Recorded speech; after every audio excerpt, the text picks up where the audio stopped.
우리 찬송가 40장입니다. 우리 찬송가 40장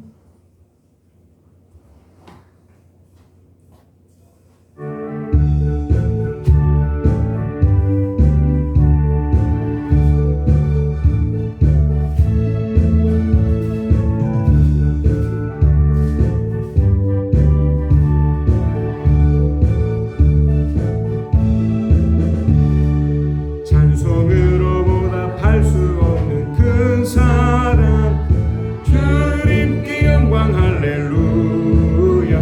형제 자매 모두 함께 모여 찬송해 주님께 영광 할렐루야.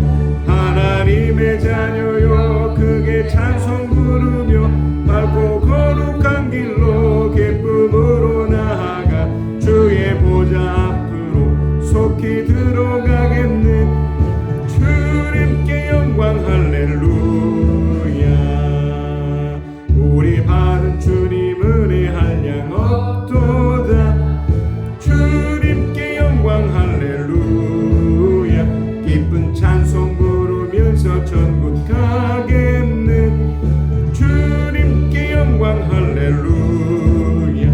하나님의 자녀여 크게 찬송 부르며 밝고 거룩한 길로 기쁨으로 나아가 주의 보좌 앞으로 속히 들어가겠네. 주님께 영광 할렐루야. 잠시 후에 우리 모두 주를 보겠네. 주님께 영광 할렐루야. 영광스런 보좌 위에 거룩하신 주 주님께 영광 할렐루야. 하나님의 자녀여 크게 찬송 부르며 밝고 거룩한 길로 기쁨으로 나아가 주의 보좌 앞으로 속히 들어가겠네. 주님께 영광 할렐루야. 만국 백성 천궁에서 소리 높여서 주님께 영광 할렐루야. 영원토록 주의 공로 찬양하겠네. 주님께 영광 할렐루야. 하나님의 자녀요 크게 찬송 부르며 밝고 거룩한 길로 기쁨으로 나아가 주의 보좌 앞으로 속히 들어가겠네. 주님께 영광 할렐루야. 아멘. 이번 주간 주신 하나님의 말씀입니다. 우리 베드로 후서 3장 1절에서 10절 중에서 오늘은 4절에서 7절까지입니다. 우리 함께 읽겠습니다. 베드로 후서 3장 5절에서 7절 시작. 그들이 이렇게 말하는 것은 하나님의 말씀으로 하늘이 오랜 옛날부터 있었고 땅이 물에서 나와 물로 말미암아 형성되었다는 것과 또 물로 그때 세계가 홍수에 잠겨 망하여 버렸다는 사실을 그들이 일부러 무시하기 때문입니다. 그러나 지금 있는 하늘과 땅도 불사르기 위하여 그 동일한 말씀으로 보존되어 있으며 경건하지 못한 자들이 심판을 받아 멸망을 당한 날까지 유지됩니다.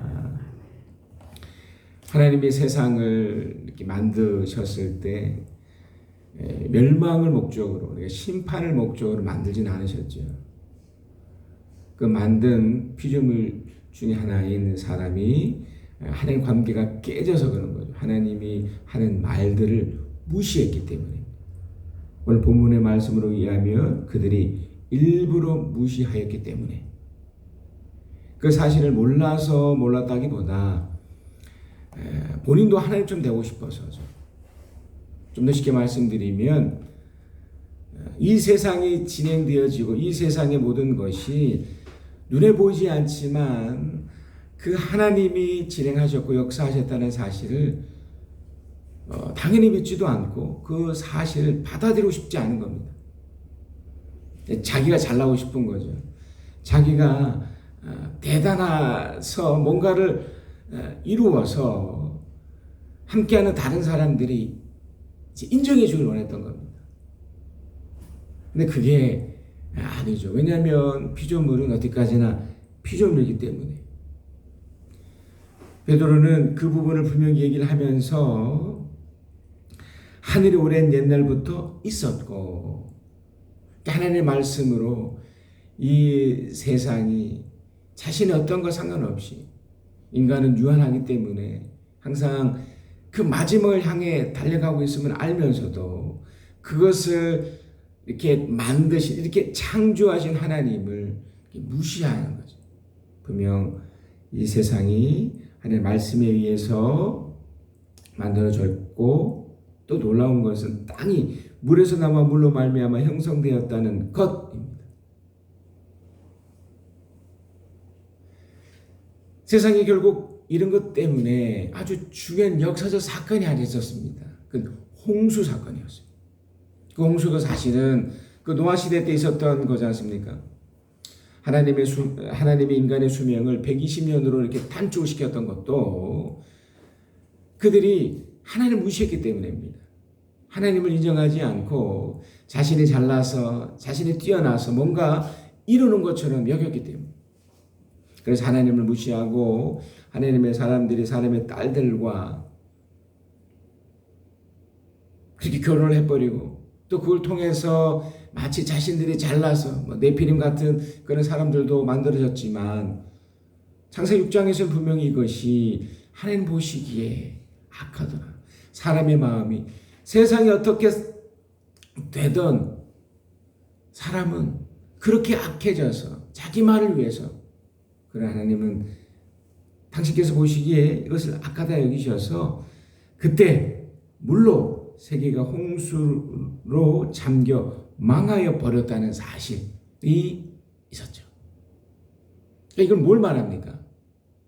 하나님을 무시할 때 그리고 이것은 본인 스스로가 하나님과의 그 어떠함을 설사 잊어버렸다 하더라도 어떤 역사적 사건으로 그러니까 이것이 우리들에게 앞으로도 펼쳐질 수 있다. 개인의 인생 속에서 또 세상의 그 어떠함을 속에서도 지금 있는 하늘과 땅도 불사르기 위하여 그 동일한 말씀으로 그 동일한 말씀 이렇게 하면 안 돼. 이렇게 하면 내가 홍수로 다 끝장은 될 거야. 하셨던 이 말씀이죠. 그러니까 이것이 목적이 아니었지만 인간들이 계속 하나님을 무시하고 하나님의 말씀을 우습게 여기자 하나님의 일정 기간 동안 끊임없이 그렇게 하지 말 것을 요구하셨지만 결국 그들이 그 말들 듣지 않았을 때죠. 어떻게 됐나요? 그 동일한 말씀으로 보존되어 있으며 경건하지 못한 자들입니다. 경건하지 못한 자들. 경건하지 못한 자들이 그 하나님의 말씀을 일부러 무시하는 사람이고 이제 바이블 타임을 통해서도 보겠지만 하나님의 말씀을 함부로 여겼던 사람들. 또 임박한 진노가 눈앞에 보임에도 그 경고가 분명히 진행됨에도 우습게 여겼던 사람들. 경건하지 못한 자들이 심판을 받아 멸망을 당한 날까지 유지됩니다. 마치 이런 거죠. 브레이크 없는 자동차를 쭉 달려가고 있는 거죠. 그 앞에 낭떠러지가 분명히 있음에도 알고 있음에도 에이 모르겠다 어떻게 되겠지 계속 밟고 가는 겁니다. 어떻게 될까요? 그래서 이번 주간에도 계속 말씀드렸지만 주님의 날 그 마지막 어떤 누구에게는 이거 심판일 거예요. 어떤 누구에게 이게 축복일 수 있는 이 기회일 수 있는 이 주님의 날을 기억하며 살아야 됩니다. 이 마지막을 기억하는 것이 너무너무 중요해요. 그래서 축복이라고 인식하는 분들은 이 어려움들을 단순히 심판이 아닌 하나님의 그 어떠함이라고 받아들여 최선을 다해 열심히 살 것이고요. 또 어떤 분들은 이 경고를 뭐 어때? 뭐 다른 사람들 다 그러는 다 힘들다는데 뭐 그래서 단순히 자기 자신에게 집중해서 흔히 말하는 인간적 노력으로만 봐서는 안 된다는 겁니다. 신앙적 노력으로 바꿔야죠. 인간적 노력도 필요합니다. 그러나 하나님 앞에서의 그런 몸부림, 그 신앙적 노력이 훨씬 더 중요한 것입니다. 자, 바이블 타임을 통해서도 그 역사적 사건을 한 번 더 돌아보십시다. 이스라엘을 통해서 북왕국 이스라엘이 어떻게 안타깝게 끝장이 날 것인가. 그러나 이거는 아직 일어나지 않은 겁니다. 경고입니다. 경고. 이사야에서 28장에서 30장의 그 말씀인데 제목도 그렇지 않습니까? 경고. 이스라엘 사람들을 향한 경고. 이사야가 그 유대 그 왕으로 치면 그 우시야, 요람, 그리고 히스기야까지 약 4대에 걸쳐서 쭉 이어지는. 그런데 요때 북쪽 이스라엘은 이미 요담 때 이미 망하거든요. 이미 요때 뭔가를 이렇게 예측을 했단 말입니다. 하나님께서 선지자로서 그렇다면 이게 경고란 말이죠. 그 베드로 말로 치면 일부러 무시만 하지 않았더라면 어땠을까? 28장 1절부터 이렇게 진행이 됩니다. 술 취한 자 에브라임의 교만한 면류관인 너 사마리아야. 너에게 재앙이 닥칠 것이다. 이게 미래입니다. 닥칠 것이다. 이게 아직 일어나지 않은 거죠. 술에 빠진 주정꾼의 도성, 기름진 평야의 높은 언덕에 화려한 왕관처럼 무뚝 솟은 사마리아야. 시들어가는 꽃 같은 너에게 재앙이 닥칠 것이다. 주님께서 강하고 힘이 있는 이를 보내신다. 그가 마치 쏟아지는 우박처럼 파괴하는 광풍처럼 거센 물결을 일으키는 폭풍우처럼 너를 잡아 땅에 쓰러뜨릴 것이다. 술 취한 자 에브라임의 교만에 밀려가는 너 사마리아야, 네가 짓밟힐 것이다. 그 당시 도구로 사용했던 것이 이제 아시리아죠. 아시리아. 그래서 하나님은 당신의 사랑을 베풀기 전에 먼저 이것을 점검하시는 거죠. 정말 하나님을 하나님으로 존중하느냐. 그 하나의 그 도구가 하나님의 말씀인 거죠. 눈에 보이진 하나님을 정말 이스라엘 백성들이 잘 따르느냐 안 따르느냐를 하나님의 말씀을 이미 주어졌기 때문에 그 계명이기도 하고 율법이기도 하고 이런 체계이기도 한 이런 것들을 어떻게 받아들여서 어떻게 살려는 문물이 있느냐를 보고 싶은 겁니다. 7절입니다. 유다 사람이 포도주에 취하여 비틀거리고 독한 술에 취하여 휘청거린다. 제사장과 예언자가 독한 술에 취하여 비틀거리고 포도주 항아리에 빠졌다. 독한 술에 취하여 휘청거리니 환상을 제대로 못 보며 판결을 올바로 하지 못한다. 수상마다 토한 것이 가득하여 더럽지 않은 것이 없다. 제사장들 맞아, 선지자들 맞아. 그러니까 술을 먹었다는 것은 하나님보다 이 세상적 쾌락을 더 취했다는 겁니다. 그러니까 더 의지했다는 겁니다. 이게 좋으니까. 그래서 하나님은 이 모습 속에 가슴이 아프셨던 겁니다. 왜냐하면 하나님의 사람들은 하나님 말씀으로 진정한 기쁨, 진정한 만족을 찾았어야 되는데 그걸 하지 않았던 겁니다. 오히려 세상적 쾌락에만 더 몰두해 있었던 거죠. 자, 그래서 14절입니다. 그러므로 주님의 말씀을 들어라. 너희 조롱하기를 좋아하는 자들아, 예루살렘에 사는 네 백성을 다스리는 지도자들아, 너희는 자랑하기를 우리는 죽음과 언약을 맺었고 수월과 해협을 맺었다. 거짓말하여 위기를 모면할 수도 있고 속임수를 써서 몸을 감출 수도 있으니 재난에 닥쳐도 우리에게는 절대로 미치지 않는다. 정말 그랬을까요? 그러므로 주 하나님이 이렇게 말씀하신다. 내가 시온에 주춧돌을 놓는다. 얼마나 견고하니 시험하여 본 돌이다. 이 귀한 돌을 모퉁이에 놓아서 기초를 튼튼히 세울 것이니 이것을 의지하는 사람은 불안하지 않을 것이다. 내가 공평으로 줄자를 삼고 공의로 조를 삼을 것이니 거짓말로 위를 모면하는 사람은 우박에 휩쓸려 가고 속임수로 몸을 감춘 사람은 물에 떠내려갈 것이다. 여기서 중요한 하나의 또 단서가 있죠. 마치 이건 그 아담 때 선악과와 똑같은 거예요. 이 땅 가운데 예수 그리스도를 보내신 것도 이런 겁니다. 하나님이 기회를 준 거예요. 그러니까 이 유다, 이 북이스라엘 향한 그 경고, 이것을 또 바라봤던 그 당시 유다 사람들도 마찬가지예요. 그때는 이제 아시리아 같은 경우죠. 아시리아. 지금으로 치면 예수 그리스도입니다. 이 백성을 다스릴 지도자를 준다는 겁니다. 근데 그를 의지할 때죠. 그러니까 하나님은 뭔가를 진행하실 때, 이제 심판을 진행하실 때도 항상 이런 패턴입니다. 이게 기회를 주시는 거예요. 이거를 순수하게 잘 받아들이는 사람들은 말 그대로 축복이 연결이 되지만 그렇지 않을 때는 다를 게 없어요. 자, 그래서 23절입니다. 28장 23절. 이 내용이 우리에게 희망일 수도 있고 또 다른 경고일 수도 있고. 너희는 귀를 기울여서 나의 목소리를 들어라. 주의 깊게 내가 하는 말을 들어라. 씨를 뿌리려고 밭을 가는 농부가 날마다 밤만 갈 수 있겠느냐? 흙을 뒤집고 썰어질만 하겠느냐? 밭을 고르게 나면 소해양씨를 뿌리거나 대화양씨를 뿌리지 않겠느냐? 밀을 줄줄이 심고 적당한 자리에 보리를 심지 않겠느냐? 밭 가장자리에는 귀류도 심지 않겠느냐? 농부에게 밭농사를 이렇게 짓도록 일러주시도록 가르쳐 주신 분은 바로 하나님이시다. 소양을 도리깨로 쳐서 떨지 않는다.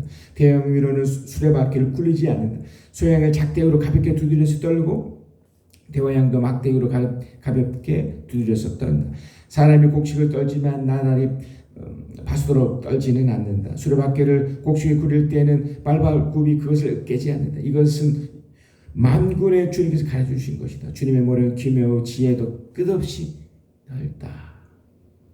그러니까 하나님이 뭔가를 진행하실 때 경고를 하시고 심판이 이렇게 예측이 된다는 것은 하나님을 모르는 사람, 일부러 무시하는 사람은 어떨지 모르지만 그것을 하나님의 의도가 있구나, 뜻이 있구나라고 받아들이는 사람에게는 놀라운 기회라는 거죠. 농부가 땅을 이렇게 읽으면서 얼마나 많은 생각을 하겠습니까? 거기에 이제 씨를 뿌리고 다양한 걸 했을 때 그 밭에서 나는 것들을 또 생각을 할 거고 또 이것을 일구기 위해서 얼마나 많은 노력을 할 거며, 그러니까 하나님이 이 경고를 하신다는 것은 너무너무 사랑하시기 때문에 더 놀라운 것을 이루기 위해서 하는 기회이기 때문에 그걸 잘 받아야 됩니다. 그러나 이 북쪽 이스라엘도 마찬가지고 유다도 이걸 못 보는 거죠. 29장 1절입니다. 너에게 재앙이 닥칠 것이다. 아리아라 아리아라. 다윗이 씨를 쳤던 성읍아 해마다 절개들을 돌아오련만 내가 너 아리아를 포위하고 치겠다. 나의 번제단이라고 불리던 너를 칠 것이다.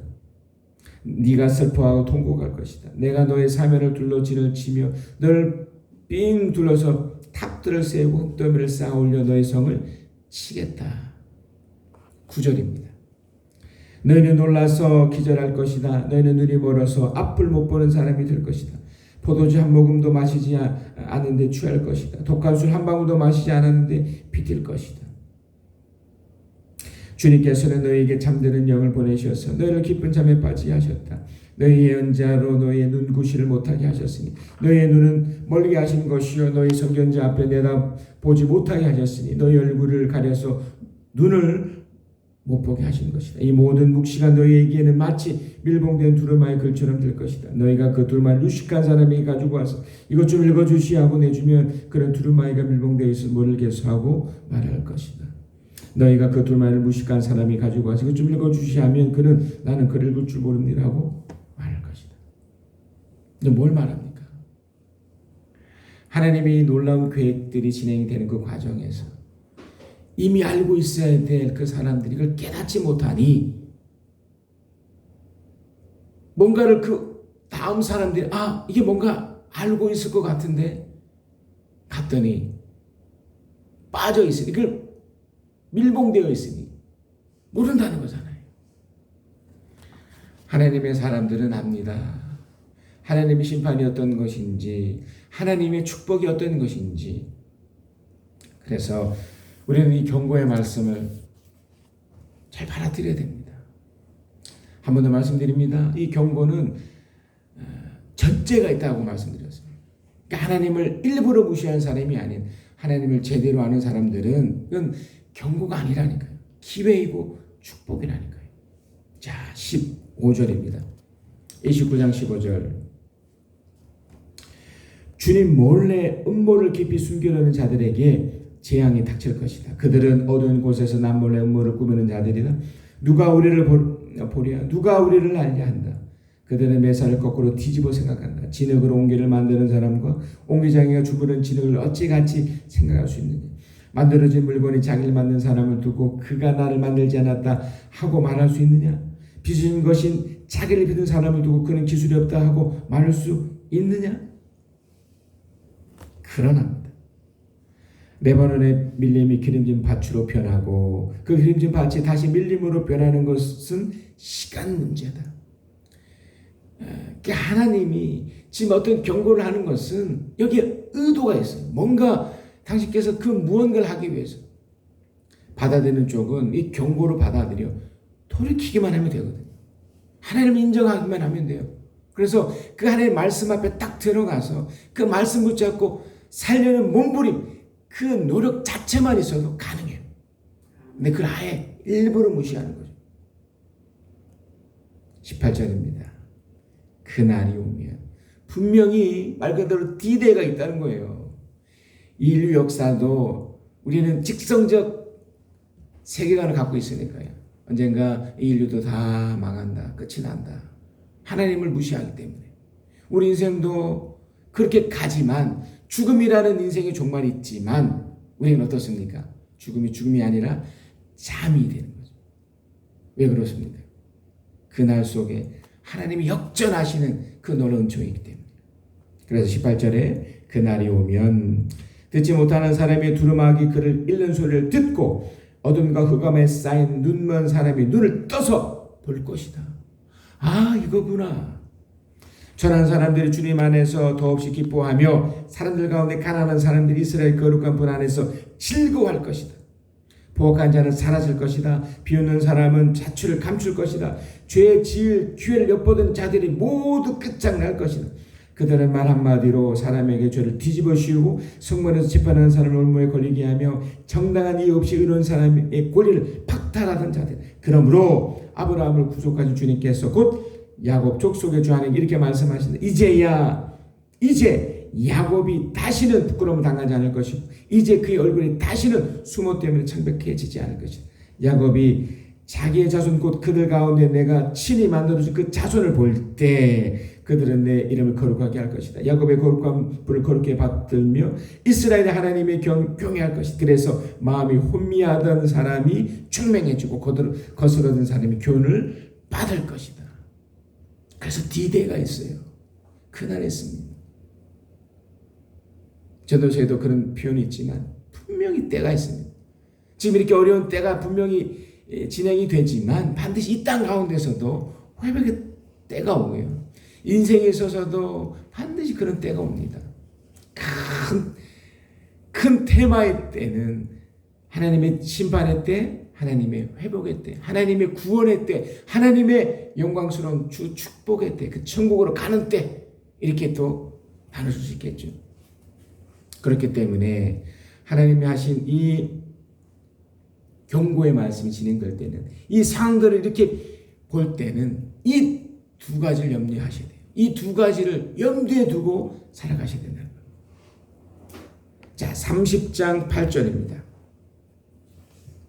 이제 너는 가서 유다 백성이 어떤 백성인지를 백성 앞에 있는 서판에 새기고 책에 기록하여서 오고 오는 날의 영원한 증거가 되게 하여 이 백성은 반역하는 백성이요 거짓말하는 자손으로서 주님의 율법은 전혀 들여하지 않는 자손이다. 선교사들의 이르기를 미리 앞일을 내다보지 말아라 하며 예언자들의 이르기를 우리에게 사실 예언하지 말아라. 우리를 격려하는 말이나 하여라. 가상현실을 예언하여라. 하나님을 무시하도록 했던 거죠. 안타까운 거죠. 그러나 그렇게 되지 않습니다. 18절입니다. 계속해서 말씀드립니다. 심판은 믿지 않는 사람들에게는 심판이지만 믿는 우리들에게는 또 다른 기회라는 것. 그래서 18절이 있습니다. 18절부터 이 내용이 너무 중요하기 때문에 30장 18절 그러나 주님께서는 너희에게 은혜를 베푸시려고 기다리시며 너희를 불쌍히 여기시려고 일어나신다. 참으로 주님께서는 공의의 하나님이시다. 주님을 기다리는 모든 사람은 복되다. 이게 이제 그 다음 주제이긴 한데 이 기다림, 그 인내 얘기죠. 인내. 이번 주간에도 제가 그 말씀 드리지 않습니까? 인내하자. 인내 속에 기뻐하고 감사하자. 왜요? 하나님의 그 D-Day, 심판될 수 있는 그날이지만 어떤 누구에게는 이것이 축복의 날이기 때문에 이거를 그냥 경고를 끝나지 않게 하고 오히려 신앙적 몸부림으로 바로 서 있을 때 하나님이 하시고자 하는 뜻. 자, 19절입니다. 예루살렘에 사는 시온 백성아, 이제 너희는 울 일이 없을 것이다. 네가 살려달라고 부르실 때에 주님께서 틀림없이 은혜를 베풀 것이니 들으시는 대로 너희 응답하실 것이다. 비록 주님께서 너에게 환난의 빵과 고난의 물을 주셔도 다시는 너의 스승들을 숨기지 않으실 것이니 네가 너의 스승들을 직접 뵐 것이다. 네가 오른쪽이나 왼쪽으로 치우치려 하면 너의 뒤에서 이것이 바른 길이니 이 길로 가거라 하는 소리가 너의 귀에 들릴 것이다. 성령께서. 그리고 너는 네가 조각하여 을을 입힌 우상들과 네가 부어 만들어 금을 입힌 우상들을 부정하게 여겨 마치 불결한 물건을 내던지듯 던지면서 눈앞에서 없어져라 하고 소리칠 것이 필요 없으니 네가 땅에 씨앗을 뿌려놓으면 주님께서 비를 내리실 것이니 그 땅에서 신하고 기름진 곡식이 날 것이다. 그때에 너의 가축은 넓게 트인 목장에 풀을 뜯을 것이다. 밭가는 수와 나귀도 것이나 먹지 않고 기와 부삽으로 까부르고 간을 맞춘 사료를 먹을 것이다. 큰 사륙이 일어나고 속에 탑들이 무너지는 날에 높은 산과 솟은 언덕마다 개울과 시냇물이 흐를 것이다. 주님께서 백성의 상처를 싸매어 주시고 매맞아 생긴 그들의 상처를 고치신 날에 달빛은 마치 햇빛처럼 밝아지고 햇빛은 7배나 밝아져서 마치 7날을 한데 모아놓은 것 같이 밝아질 것이다. 하나님이 우리를 이렇게 인도하십니다. 이렇게 진행하시리라 믿습니다. 그래서 절대로 하나님을 무시하지 마십시다. 하나님이 진행하는 것을 왜 나만 이래? 왜 이렇게 힘들어? 어려워?